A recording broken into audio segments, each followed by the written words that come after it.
So we're now going to be talking about how to develop a social media strategy for your business. And our next speaker is a social media strategist. She runs a company called VonniMedia.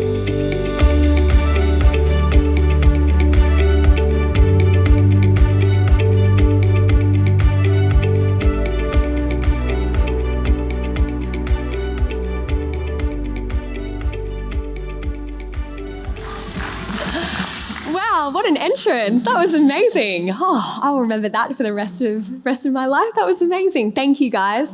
It is such an honor to be here, and thank you so much to Business Blueprint for having me in today. I am so enthusiastic about social media and marketing and how it can just multiply and kind of position your business for success. So I am really excited to be here today and to be speaking on this with you.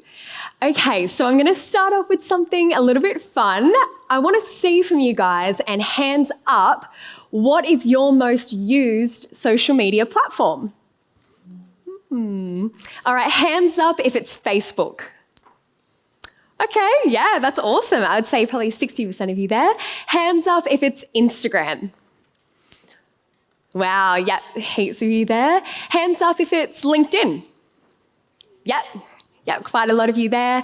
Okay, hands up if it's Twitter. Cool, we have a few avid Twitter users.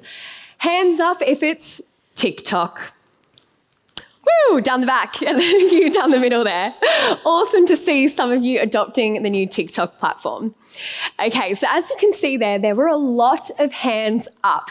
There were a lot of you that are using and consuming social media as kind of like a activity that you do during your day, whether it's personally, professionally. A lot of our eyes are on our phones or are on our desktops. And so what I see is such an opportunity for your product or for your service-based business to then be positioned for success and be positioned there relevantly to then attract, the market size potential that's on the internet for your business. And I'm really excited by that, and I'm really energized by that. And I would love to share with you how to really build a strategy, a framework, which I'm going to guide you guys through to then position yourselves for success.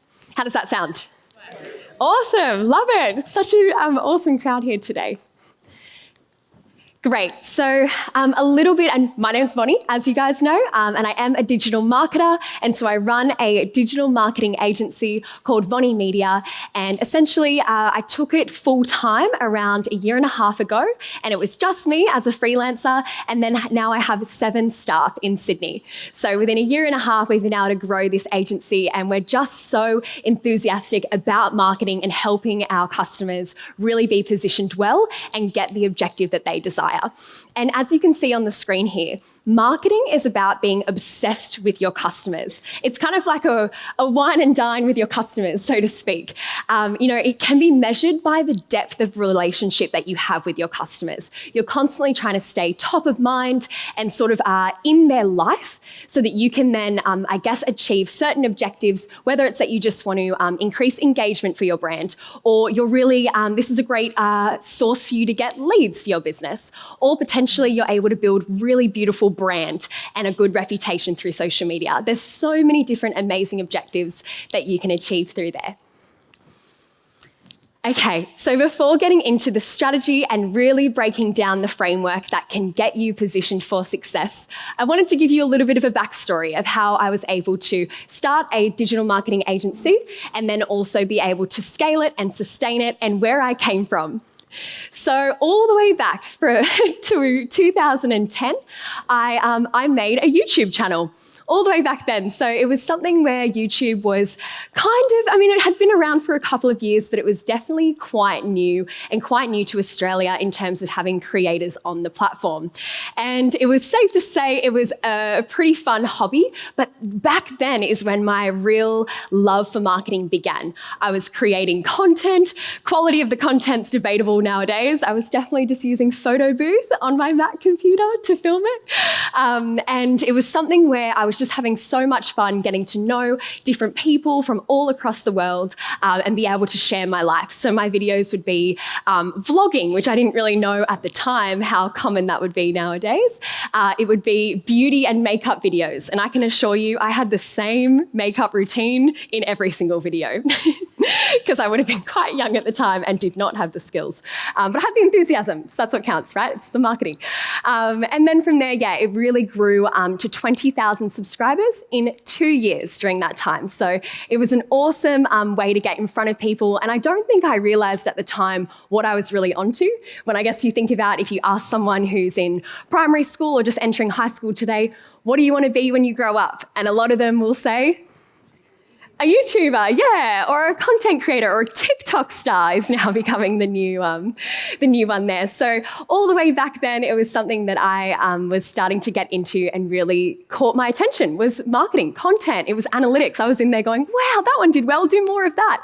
I didn't really realize that was marketing. But it did really lead me into my next stage, which was going to university. And then that's when I studied my Bachelor's of Commerce and then graduated in a major in marketing. Then my dream from there was either to work for myself or go work for a fashion label. That was the only two outcomes that I wanted to have happen. And back then when you graduate uni, and at least for me, I felt like I didn't have the context, probably didn't have the exact right amount of skills yet, and probably not the confidence either to go out on my own. I didn't have, any processes. I was quite young at the time, and I really wanted to get that context and that confidence through working in an industry role. So that's what I went and did. So I got a job at an e-commerce fashion label. And in there, I learned so many amazing skills that we still use today throughout the agency and also in my product business, which you can kind of see on that timeline there. And you're probably wondering, what is that? But it's coming up. So I worked in there. And then in that role, I was really exposed to content shoots. So sourcing models, sourcing set props, things like that to really bring not only the clothing, but the whole atmosphere in the background come to life. Then from there were things like Google Analytics, marketing reports, working with external agencies. All those great things were really great context for me. Facebook ads back then, all these great things. Oh, and of course, organic social media. The fashion label that I worked for were amazing at memes. They actually had a full-time meme person that I sat next to. Full-time. They were amazing. They were so on the cusp of culture. It was crazy. So then from there, I really wanted to challenge myself and work with multiple clients. I was so excited by what we were doing for one. I was like, imagine what I could do if I could work for 10, 15, 20. Like this would just be unreal. I really saw the value back then. So then when I worked at a creative agency, it was so much fun to gain context of what it's like in an agency. And I'm sure that you guys have, interacted with agencies before and really understood kind of what it's like, but it was really good for me to go, okay, I've been in a product business and now I'm going straight into an agency for a service-based business. And to get context of both really had that niggling thought that I had in my head back then of, oh, I really want to work for myself. And now I'm getting the confidence and the skills to get there. So then from there, I then wanted to work for myself. It was there, I was brewing, and so I worked part-time as a marketing manager and then started my job as a marketing freelancer. And the way that I did this was I did believe that I had the confidence and the skills, and I was continuously building it and always being a student like we are all here today. And so then I had this idea and I was like, you know what? I'm just going to put forward that I'm a marketing freelancer, because I am. I had the spare time, I had the skills, let's go. Now, you guys have probably all had that interaction being in business, that at some point you have to make it part of your identity in some way. And so I was there doing the same thing for the first time. And I remember I was at Fitness First. I just finished a workout and I was brand new to the North Sydney city. And I had stepped out of there and he goes, never seen you before. Who are you? What do you do? And I was like, oh, this is my moment. I was like, hi, I was like, oh, I'm Von, and I'm a digital marketing freelancer. And he was like, oh, okay. And luckily he didn't ask about all my clients because I didn't have many. But I had, at least I could say I worked in an agency, I worked for a fashion label. There was, I had some credibility there. But anyway, so he was like, you know what? Like, I'm about to come out with an app. It would be so good to have someone on board for marketing. And I was like, oh, I'm your gal. Like, this is perfect. I've got the time, you've got the product. Let's make this happen. And she goes, great. Okay, come back to me in 2 days and basically come ready with a proposal, contract, the whole thing. And I was like, no worries, got it all sorted. Remember, I'm a digital marketing freelancer. I got this, I've got all that. So I went home and I was like, okay, great. What better way to be externally accountable to getting that deadline? So I was like, all right, I'll make a scope of work. I'll make a contract. I'll make an invoice template. I made everything ready for this moment to meet with him again and his app developer. And so just for context, what I had offered to do was, and you guys are gonna laugh, 4 blog posts, 4 email campaigns, all the copywriting for the website that they were going to build, paid advertising, all graphic design. Was there anything else? Probably a full social media feed for $90 total.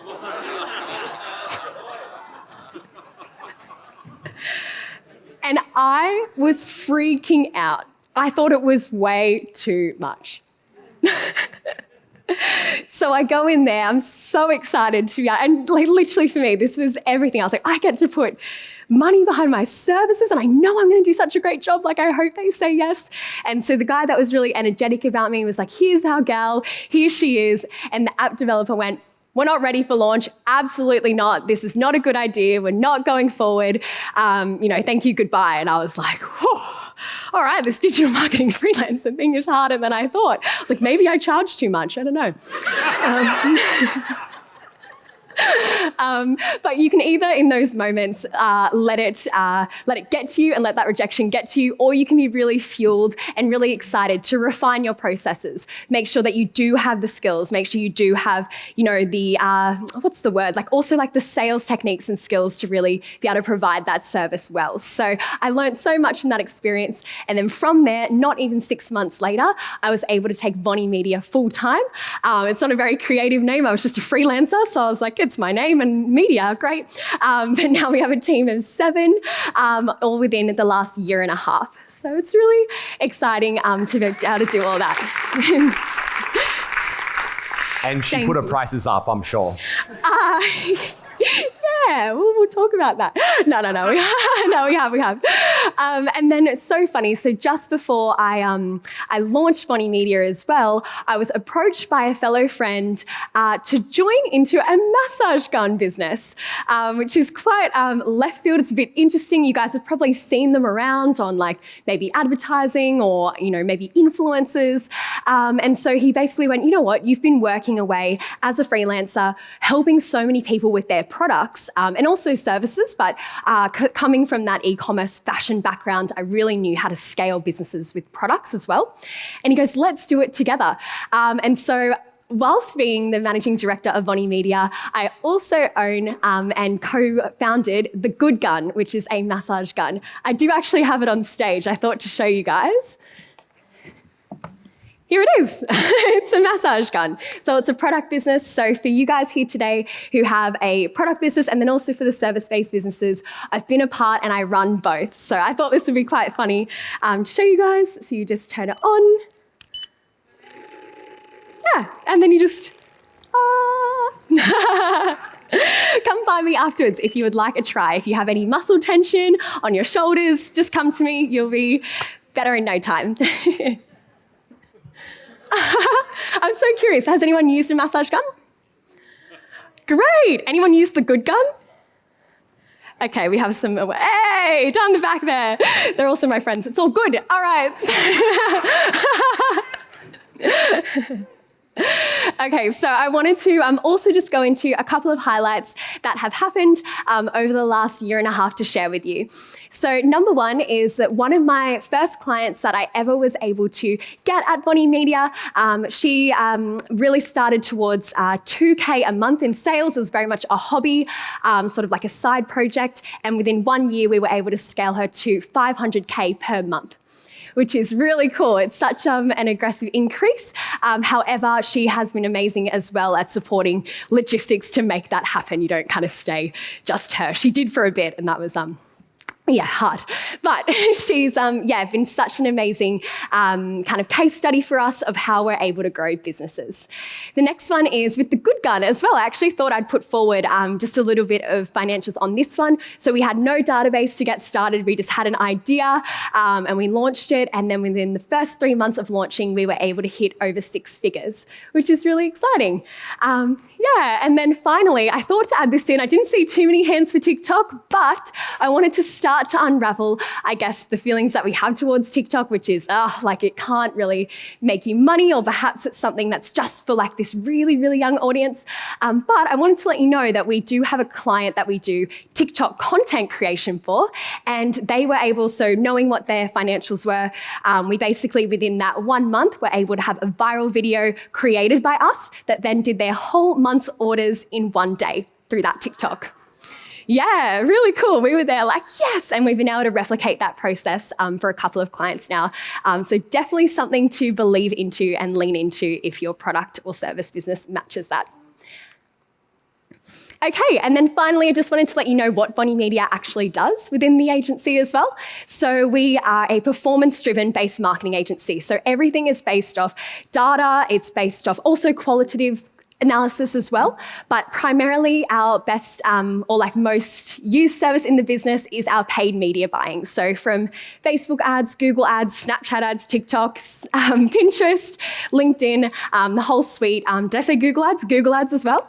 That's something that we prioritize in the business. We see that it is so amazing for getting lots of traffic, relevant traffic, to then go to your website or go where you want it to lead for an amazing outcome. Does anyone use ads here at the moment? Amazing, maybe half of you. It's definitely something that I would explore, because basically you can get impressions of your business seen by relevant people. So whether it's something that's a bit more, visual, something where you can get in front of the masses, something like Facebook and Instagram ads is amazing. Something like Google ads, however, you could be searching for something. So whether I'm looking for a blue coat or a blue knitted scarf, for example, you could then come up and solve that pain point for a customer. And it's such an intentional customer, which means that conversion rate is usually higher. So yeah, definitely come chat to me afterwards if you want to have a conversation about that, because I'm uber passionate about paid media. Okay, so I want to lean into what the power of social media is and why we should be taking it seriously for our business. So number one is that there are 4.14 billion people who are active on social media worldwide. Yes, isn't that just such a startling and crazy statistic? This, however, gets me so excited by the market potential size that you can all reach with your business. People are on there every single day, and I saw all of your hands before, and so it is such an amazing market for you to get into no matter what you sell. Then the average time. So people will spend roughly a third of their time online. And it's crazy to see that there's 1 hour and 46 minutes per day on average. I think I'm a bit higher than that, but that's okay. And it is such a popular way that people consume all of their content.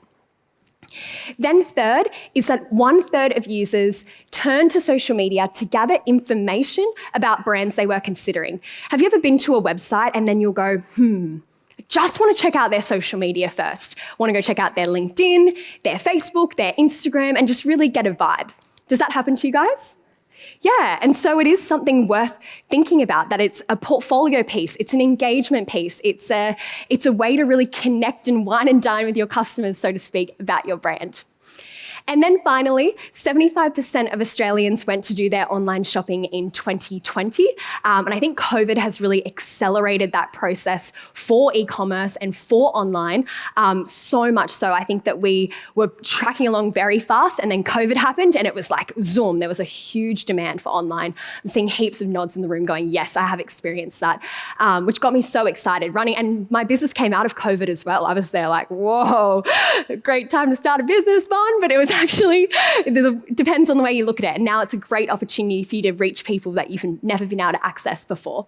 But I wanted to let you know that over 2/3 of that 75% statistic included 55 to 64-year-olds. So it's definitely something that's being more adopted towards all the demographics across the board too.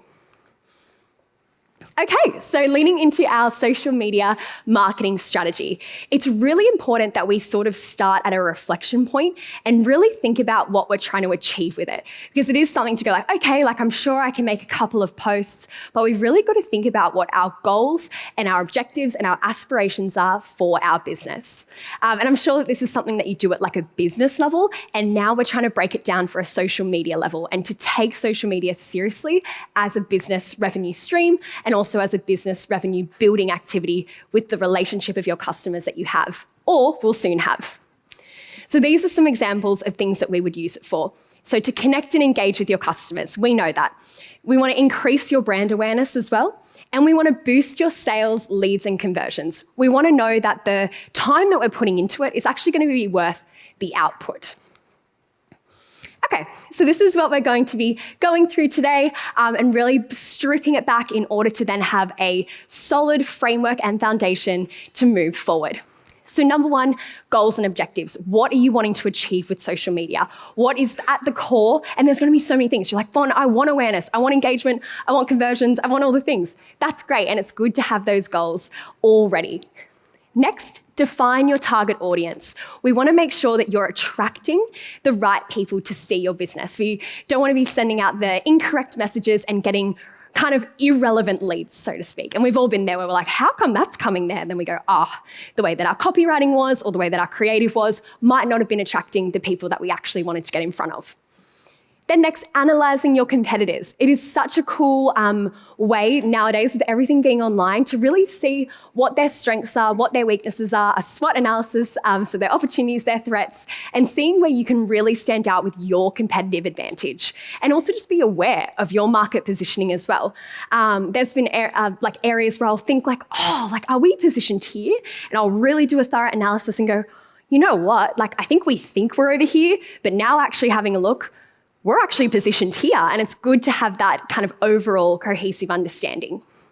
Next, community management. So it's one thing to be posting and putting out everything. The next bit is about you interacting with that community. So really getting an active and loud voice and interacting online through different sorts of hubs where it's, different relevant hashtags. It could be different accounts that you can go, okay, this sphere of accounts would also have a database that would be relevant for my business as well. I'm going to start be interacting and being a part of this community or, part of this brand as well.